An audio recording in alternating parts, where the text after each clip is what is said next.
All right, the Washington Commanders get back-to-back good news. If you're new to the channel, we're Detroit Lions fans, but this channel fully dedicated to teams that just kind of get overlooked by the national media. So we've been talking about the Commanders now for a year and a half. We talked about you all last year thinking you're going to be pretty good. Sure enough, you are, and you beat the Lions in the playoffs. But that's okay.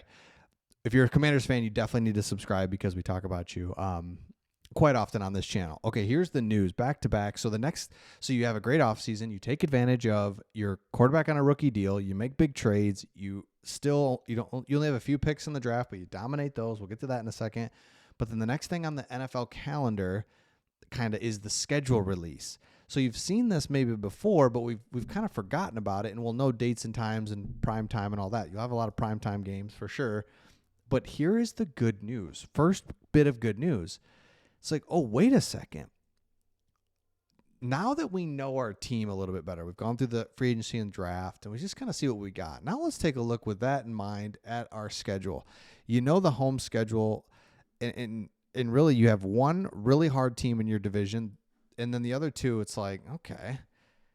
So you've got 4 games against the Cowboys, Giants. Take that all day. You've got tough. They won't know what they fully are yet. And then, hey, look, your home schedule, it's not a cupcake, but at the same time, there's nobody in here. I mean, the Lions are tough, but there's nobody in here that you're just like totally scared of. These 2 teams for sure are going to be a challenge. But then after that, you've got a first-year head coach in the Raiders. Bo Nix, we'll see what he is in his second year. Bears first-year coach, right? So there's just some things going on. Seattle should be better. But in general, a home schedule that's really manageable. Second thing is you go away, same thing. We know the usual teams. And it's like, you know what? I love that. Get to go to Green Bay on the road. You know that's going to be some sort of a prime time, really cool game there. Kansas City, same thing. Awesome atmosphere. That's going to be great. Chargers is going to be great. And then it's Vikings, Falcons, Dolphins. So same thing here. Some challenging teams, but some fun, like fun's the wrong word, but just big time premier clashes outside of the division against some really good teams. And then you've got some like, oh my gosh, kidding me? The Vikings with basically a rookie quarterback. The Falcons are trying to get themselves figured out. And Miami nobody takes serious. We used to do them on this channel. We try to, and it's hard to even do them on the channel about teams that don't get taken seriously. It's hard to do the Miami Dolphins because it's hard to take them serious. That's good news number 1. The schedule is just a good schedule. I don't look for, if you're an NFL fan, you don't look for an easy schedule. That doesn't really exist.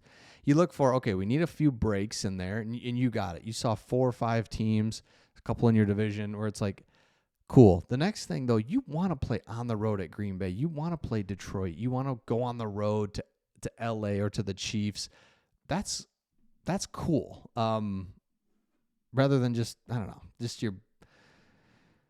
like, give me some entertainment. That's what we're doing here. Other thing that it's really interesting, the other good news that is not getting talked about enough, you took a running back in Jacory Croskey-Merritt. Late in the draft, a couple things about this guy. More and more keeps coming out about him.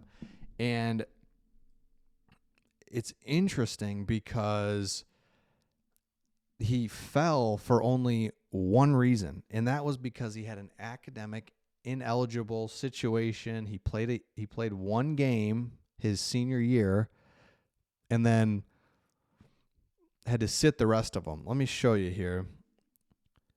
So for New Mexico, he was tearing it up. 1,200 yards, 17 touchdowns. It's one of the best performances in program history, 7th all-time in touchdowns. Totals was 3rd. And then he goes to Arizona. First game, 106 yards and a touchdown and 13 carries. Boom. But then his eligibility forced him to miss the rest of the season. So here's a guy, had he played that full year in Arizona, I mean, he's already 13 carries and 100 yards and a touchdown in this first game. This is a 4th-round pick. This is a 3rd-round pick.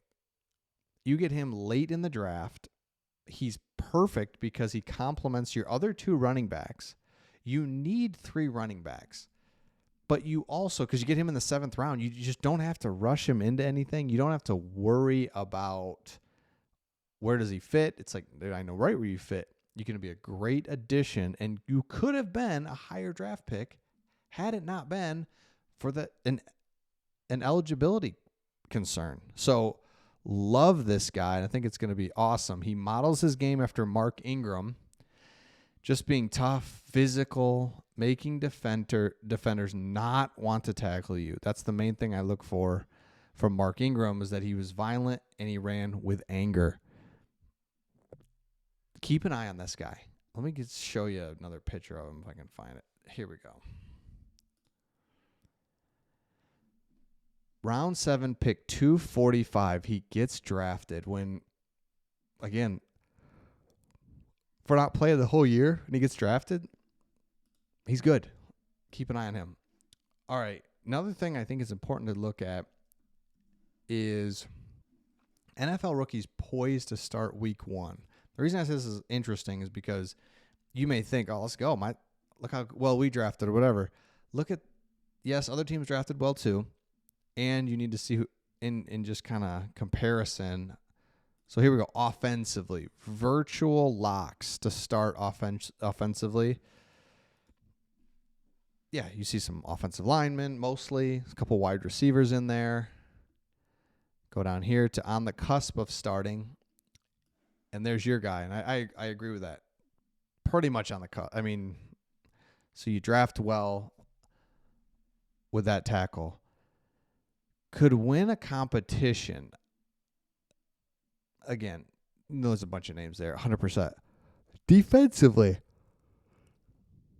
let's look at that. Trey Amos on the cusp. Love it. 100%. It's basically on the cusp of starting. We all agree with that, no question. So the reason I show you that, you see all the names. There's a lot of guys that are going to start. A lot of guys are going to have impacts. But if you're the Commanders, your impact was during the free agency when you traded for some guys, plus you got some on-the-cusp starters, plus you took a flyer on a guy late in the draft that nobody really even knows about that could be a really good player. All good things. Commanders are going to be a team that's going to be interesting because they have a good quarterback on a rookie deal. That's just the most dangerous thing in the NFL, because you got to have a good quarterback. They got that. Now, if you're paying your quarterback $50 million a year, that's what he will get here at some point. $55